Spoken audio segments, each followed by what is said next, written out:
저는 14년 동안 김정일의 손자를 추적한 보위부 요원이었습니다. 2024년 저는 그를 직접 제거하라는 명령을 받았고 그 명령을 거부한 대가로 탈북했습니다. 그 학생은 연설을 한 적도 없고 정치 활동을 한 적도 없습니다. 도대체 왜 북한은 말하지 않는 청년을 이토록 두려워했을까요? 지금도 북한은 그 청년을 찾고 있습니다. 이유가 궁금하시다면 구독과 좋아요 부탁드립니다.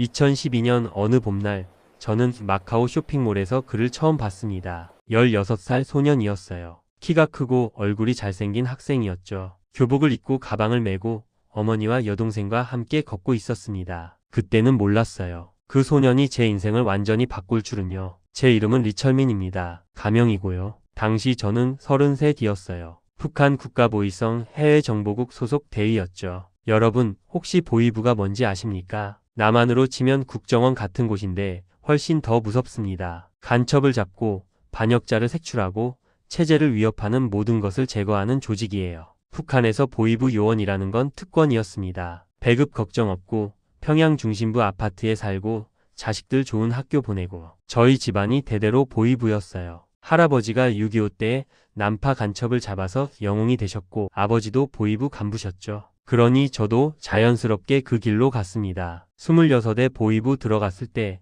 저는 자부심이 있었어요. 나는 조국을 지키는 사람이다. 위대한 수령님을 모시는 충직한 전사다. 그렇게 믿었죠. 29에 결혼했습니다. 저도 보위부 집안 딸이었어요. 1년 후에 딸이 태어났고요. 제 인생에서 가장 행복한 순간이었습니다. 처음 딸을 안았을 때 이 작은 생명을 위해서라도 조국을 지켜야겠다고 생각했어요. 30살 해외정보국에 배치되었습니다. 외국어를 할 줄 알았거든요. 영어, 중국어요. 김일성 종합대학 때 배웠습니다. 첫 해외 파견은 중국 선양이었어요. 2010년이었죠. 임무는 탈북자 추적, 북한을 배신하고 도망친 자들을 찾아내는 거였습니다. 3개월간 선양에서 일했어요. 탈북자 셋을 찾아냈고 중국 공안에 넘겼습니다. 그들이 어떻게 되었는지는 말 안 해도 아시죠? 북한으로 끌려갔을 겁니다. 당시에는 아무렇지 않았어요. 배신자들이니까 당연하지. 그렇게 생각했죠. 그의 말 상급자가 불렀습니다. 리철민 동무 잘했소. 앞으로 더 중요한 임무를 맡기겠소. 그렇게 저는 정식 해외 공작원이 되었습니다. 2011년 마카오로 파견되었어요. 이번 임무는 달랐습니다. 탈북자가 아니라 해외에 사는 특정 인물들을 감시하는 거였죠. 누구를 감시합니까? 김씨 일가 반개 인물들이요. 김씨 일가. 그 말에 긴장했습니다. 보통 임무가 아니었거든요. 마카오에 도착해서 브리핑을 받았어요. 현지 협력자한테서요. 이곳에 김정일 동지의 장남 일가가 살고 있습니다. 김정남 동지 가족이죠. 김정남. 이름은 들어봤어요. 한때 후계자 후보였다가 밀려난 분이라고만 알고 있었죠. 주로 뭘 합니까? 관찰이요. 일상을 지켜보고 누구를 만나는지 파악하고 정치적 움직임이 있는지 보고하는 거요. 3개월간 마카오에서 지냈습니다. 김정남 일가를 멀리서 관찰했어요. 그러던 어느 날 쇼핑몰에서 그들을 봤습니다. 김정남 동지는 평범한 옷차림이었어요. 선글라스를 끼고 가족들과 걷고 계셨죠. 부인 그리고 두 자녀가 함께였습니다. 아들과 딸이었어요. 딸은 어렸는데 10살쯤 되어 보였습니다. 아들은 10대 중반쯤 교복을 입고 있었어요. 그 소년이 김한솔이었습니다. 멀리서 봤지만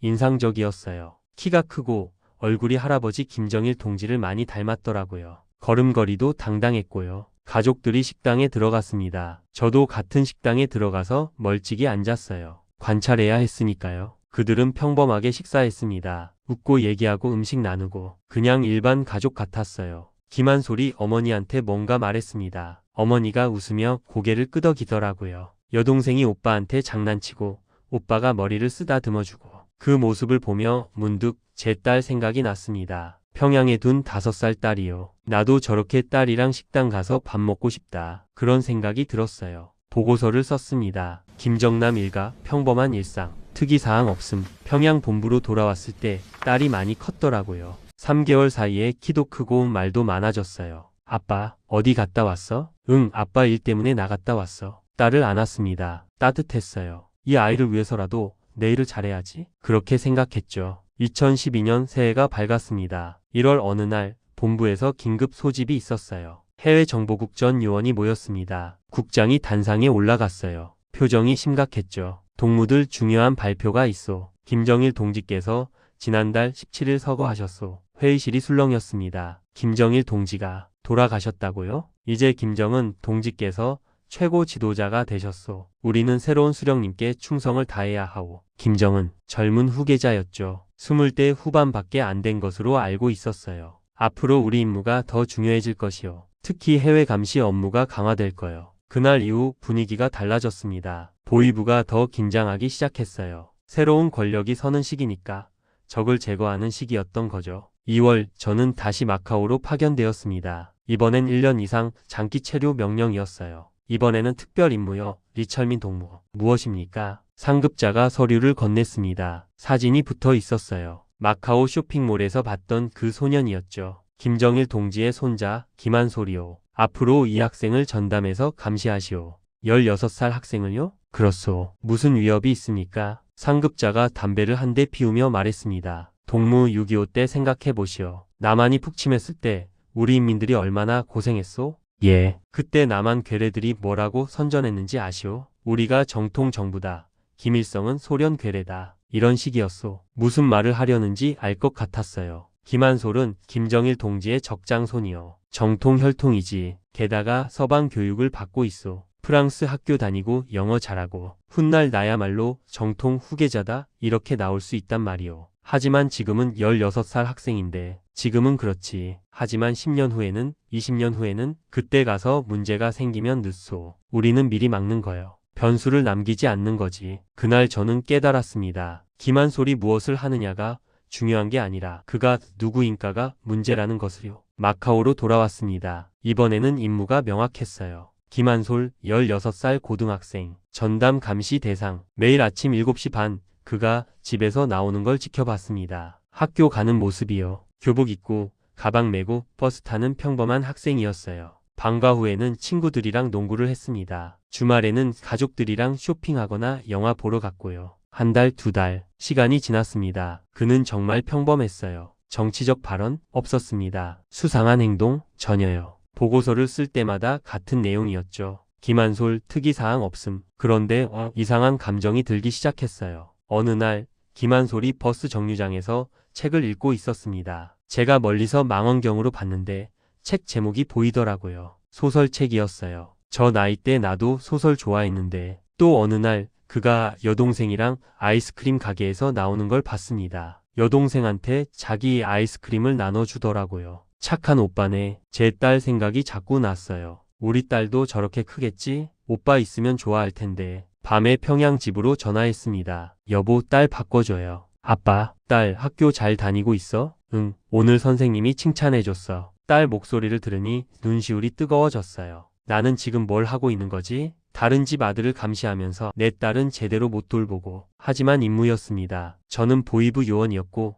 명령을 따라야 했어요. 그렇게 14년이 시작되었습니다. 김한솔을 쫓는 14년이요. 2012년 4월부터 저는 본격적으로 김한솔을 감시하기 시작했습니다. 마카오 타이파 지역 아파트. 매일 아침 7시 30분 그가 집에서 나왔습니다. 국제학교로 가는 평범한 학생이었죠. 저는 카페나 차 안에서 멀리서 관찰했어요. 학교, 친구들, 농구, 주말 가족 나들이. 정말 평범한 16살이었습니다. 한 달에 한 번 평양 본부에 보고했어요. 김한솔 특이사항 없음. 정치적 활동 징후 없음. 매번 똑같은 내용인데도 상부는 계속 더 자세히 관찰하라고 했습니다. 2013년 평양 귀국 보고 때 물었어요. 김한솔이 도대체 뭐가 위협입니까? 그냥 학생 아닙니까? 상급자가 담배를 피우며 말했습니다. 혈통이 뭔지 모르는군. 김한솔은 김정일의 적장손이네. 서방 교육을 받고 민주주의를 배우고 있어. 10년 후, 20년 후가 문제야. 나야말로 정통 후계자다라고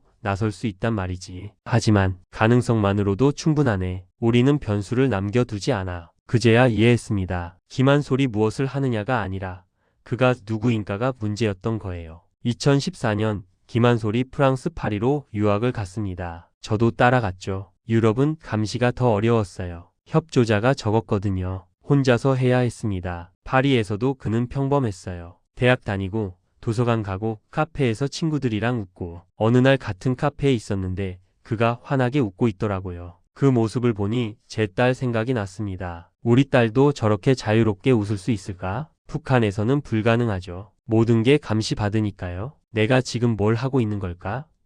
처음으로 그런 생각이 들었어요. 하지만 곧 지웠습니다. 저는 보이부 요원이니까요. 2015년, 2016년 김한솔은 파리에서 마카오로 다시 대만으로 이동했어요. 저도 따라갔죠. 14년 중 절반이 지났습니다. 그는 단 한 번도 정치적 발언을 하지 않았어요. 인터뷰도 SNS도 없었습니다. 이 학생은 위협이 아니야. 확신했어요. 보고서에도 그렇게 적었죠. 위협 없음. 하지만 2017년 모든 게 바뀌었습니다. 2017년 2월 13일 저는 베이징에 있었습니다. 김한솔 가족 이동 정보 때문에 대기 중이었죠. 아침 9시 긴급 암호 전문이 왔습니다. 작전 변경, 즉시 평양 귀국하라. 그날 오후 평양 본부, 해외 정보국 간부들이 모여 있었어요. 분위기가 심상치 않았습니다. 국장이 말했습니다. 오늘 새벽 쿠알라룸푸르에서 작전이 있었소. 김정남을 처리했소. 회의실이 조용해졌습니다. 김한솔의 아버지, 이제부터 김한솔 일가를 추적하시오. 24시간 내에 위치를 파악하라. 손이 떨렸습니다. 다음은 김한솔이다. 모두 알고 있었어요. 집에 돌아갔습니다. 딸이 달려왔어요. 아빠, 오늘 학교에서 딸 목소리가 들리지 않았습니다. 머릿속이 복잡했거든요. 그날 밤 잠을 못 잤어요. 김한솔은 21살이다. 우리 딸보다 16살 많을 뿐이야. 그가 무슨 잘못을 했나? 아버지가 김정남이라는 것, 그게 죄인가? 하지만 보위부에서는 그게 죄였습니다. 사흘 후 김한솔이 영상을 공개했습니다. 저와 제 어머니, 여동생은 현재 안전한 곳에 있습니다. 저희를 도와주신 분들께 감사드립니다. 1분도 안 되는 짧은 영상. 본부는 배경을 분석했지만 아무것도 나오지 않았어요. 제3국 정보기관이 보호하고 있어. 그날 이후 김한솔은 완전히 사라졌습니다. 저는 대기 상태가 되었어요. 위치가 파악되면 즉시 파견될 준비였죠. 1년, 2년 아무 소식이 없었습니다. 가끔 정보가 들어왔어요. 유럽 어딘가, 네덜란드 소문. 하지만 확실한 건 없었죠. 김한솔은 똑똑하게 숨었습니다. 말하지 않고 나타나지 않고 흔적을 남기지 않았어요. 7년 동안 우리는 그를 찾지 못했습니다. 하지만 보위부는 포기하지 않았어요. 언젠가는 찾는다. 10년이 걸리든 20년이 걸리든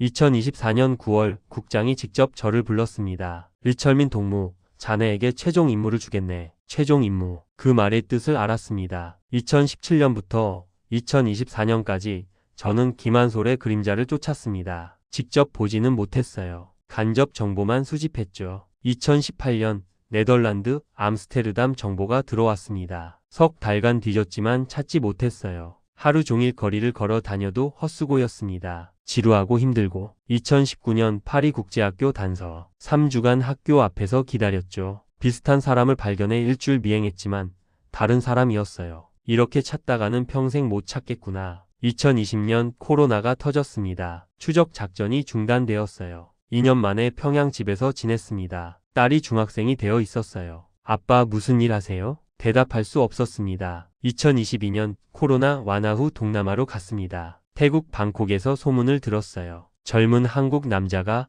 신분을 숨기고 살더래요. 한 달간 방콕을 샅샅이 뒤졌지만 역시 못 찾았습니다. 7년간 단 한 번도 직접 보지 못했어요. 가끔 생각했습니다. 그 청년은 지금 어디서 뭘 하고 있을까? 대학은 졸업했을까? 친구는 사귀었을까? 평범한 20대 청년이 다 하는 일들이잖아요. 하지만 김한솔은 할 수 없겠죠. 신분을 숨기고 사니까요. 조금 안쓰러웠습니다. 저는 추적하는 사람이지만요. 2024년 9월 평양 귀국 소집, 국장과 부국장 그리고 저 셋만 있었어요. 7년 동안 수고 많았네. 하지만 이제 관찰만으로는 안 되겠어. 심장이 빨리 뛰었습니다. 이번에는 직접 처리하게. 자네가 처리라니. 김한솔을 제거하는 거지. 자네는 14년간 그를 추적했네. 그 누구보다 잘 알아. 저는 정보 요원입니다. 공작원이 아니고 최고 수준의 결제가 난 건이야. 최고 수준. 김정은 원수님 직접 승인. 집에 돌아왔을 때 손이 떨렸습니다. 그날 밤 딸이 물었어요. 아빠, 이번 출장은 얼마나 가요? 한 달 정도? 그럼 내 생일도 못 오시겠네. 그 순간 결심이 섰습니다. 이 명령은 따를 수 없다. 9월 21일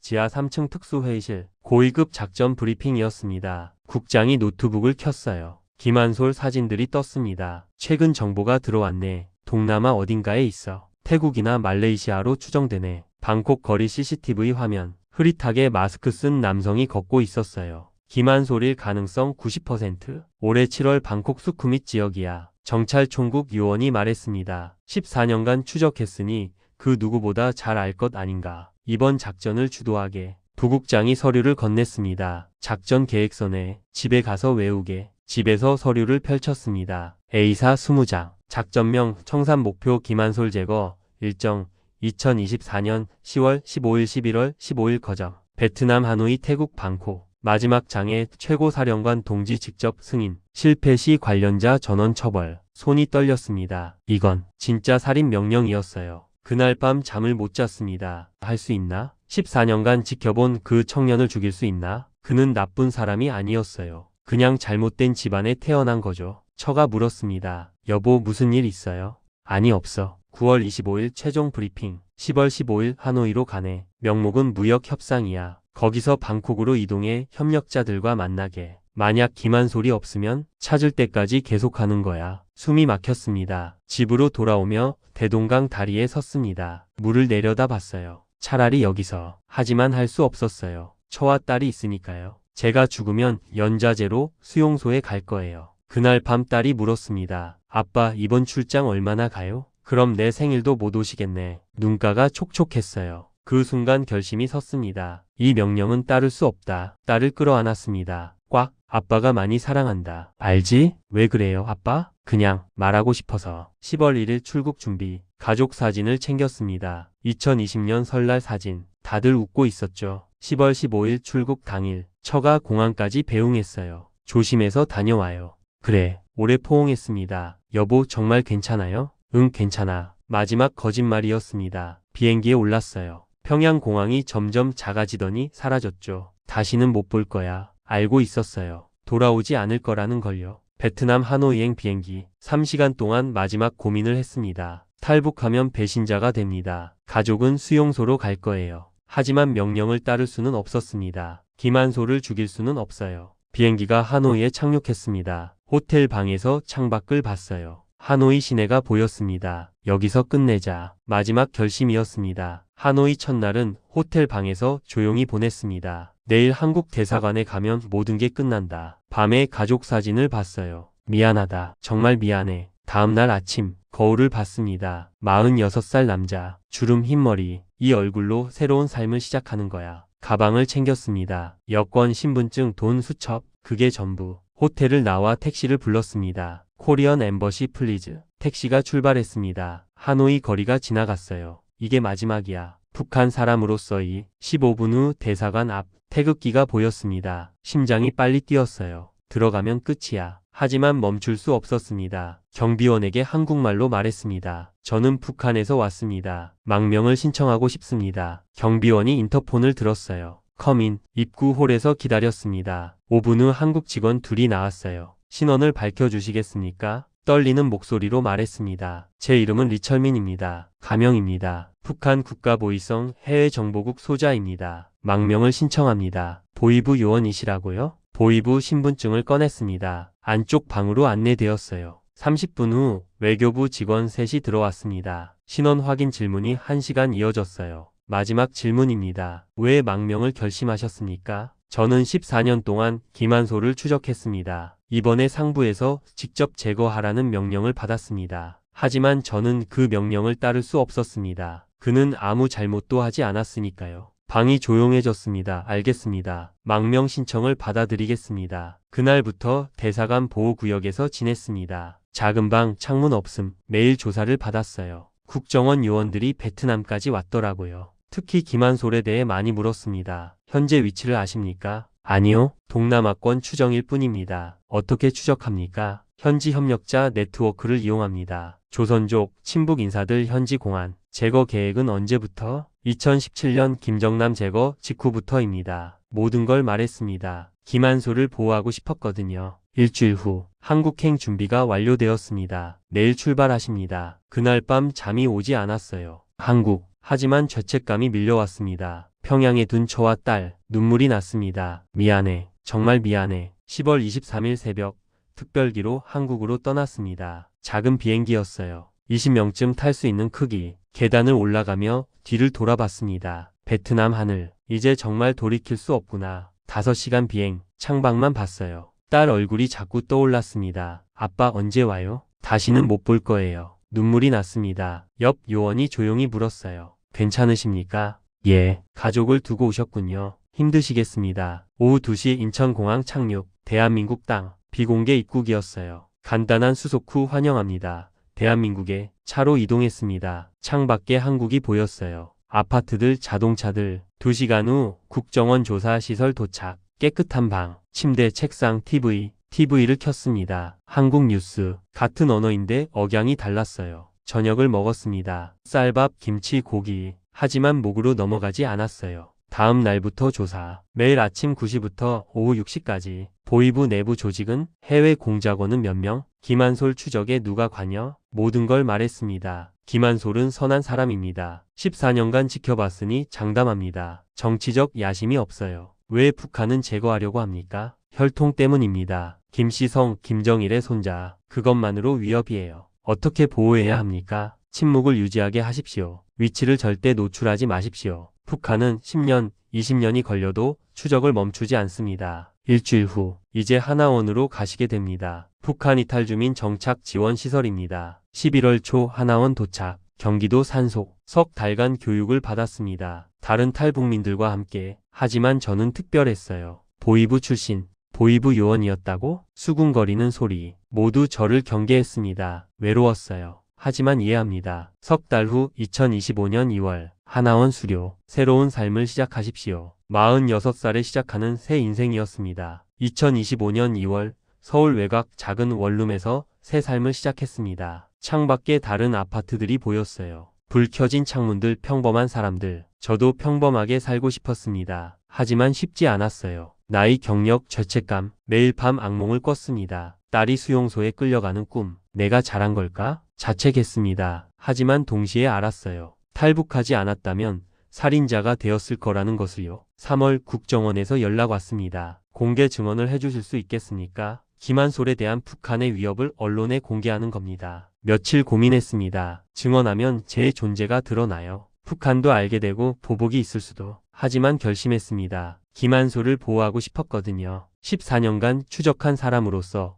그가 얼마나 위험한지 알고 있었어요. 북한은 포기하지 않습니다. 4월 기자회견. 마스크를 쓰고 나갔습니다. 저는 2024년 10월 탈북한 전직 보위성 요원입니다. 14년간 김한솔을 추적했습니다. 카메라 플래시가 터졌습니다. 9월 상부로부터 직접 제거 명령을 받았습니다. 하지만 거부하고 탈북했습니다. 질문이 쏟아졌어요. 현재 위치를 아십니까? 아니요. 알아도 말씀드릴 수 없습니다. 왜 북한은 두려워합니까? 혈통, 서구 교육, 영어. 모두 체제 위협 요소입니다. 정치적 야심이 있습니까? 전혀 없습니다. 14년간 지켜봤으니 장담합니다. 하지만 북한은 존재 자체를 위협으로 봅니다. 김한솔은 안전합니까? 잠시 침묵했습니다. 아니요. 북한은 포기하지 않습니다. 지금도 추적하고 있을 겁니다. 기자회견 후 뉴스에 나왔어요. 전직 보위부 요원 증언, 김한솔 암살 계획 공개. 집에 돌아왔을 때 홀가분하면서도 두려웠습니다. 이제 북한도 알겠죠. 가족은 어떻게 되었을까요? 그날 밤 또 악몽. 딸이 원망하는 꿈. 아빠가 우릴 버렸어. 미안해. 베개가 눈물로 젖었습니다. 하지만 후회하지 않습니다. 옳은 일을 했어요. 살인 명령 거부, 탈북 증언. 모두 옳은 선택이었습니다. 가족을 희생시켰지만 양심은 지켰어요. 아무 잘못 없는 청년을 죽이는 살인자가 되지는 않았죠. 지금 2025년 1월 탈북한 지 석 달. 여전히 원룸에서 살며 일자리를 구하고 있습니다. 하지만 김한솔 생각은 떠나지 않습니다. 그는 지금 어디에? 안전한가요? 저는 그가 자유로워지길 바랍니다. 언젠가 자기 이름을 밝히고 하고 싶은 말을 하고 평범하게 살 수 있기를요. 통일이 되어야 할까요? 김정은 정권이 무너져야 할까요? 모르겠습니다. 하지만 한 가지는 확실해요. 김한솔은 계속 위험합니다. 지금도 북한은 추적하고 있어요. 여러분께 묻고 싶습니다. 권력은 왜 말하지 않는 사람을 끝까지 두려워합니까? 왜 한 청년의 존재가 체제 전체를 위협합니까? 김한솔이 평생 숨어 살아야 합니까? 그가 자유롭게 말할 날은 올까요? 그 날은 통일의 날일까요? 저는 보위부 요원으로 14년을 살았습니다. 체제를 지키는 사람이었죠. 하지만 이제는 압니다. 진정으로 지켜야 할 것은 체제가 아니라 사람이라는 것을요. 김한솔은 한 사람입니다. 정치적 상징도 권력의 도구도 아니에요. 그냥 자유롭게 살고 싶은 청년일 뿐이죠. 저는 그가 자유로워지길 기도합니다. 그리고 언젠가 남과 북이 하나가 되는 날이 오기를 바랍니다. 그날이 오면 김한솔도 평양에 갈 수 있을까요? 저도 저와 딸을 만날 수 있을까요? 모르겠습니다. 어쩌면 평생 못 만날지도 몰라요. 하지만 희망은 놓지 않습니다. 통일이 되는 날, 모두가 자유로워지는 날을 꿈꾸며 오늘도 살아갑니다. 제 이름은 리철민입니다. 가명입니다. 저는 김한솔을 14년간 추적한 전직 보위부 요원입니다. 그리고 지금은 자유 대한민국에서 새로운 삶을 시작한 탈북민입니다. 이것이 제 이야기입니다.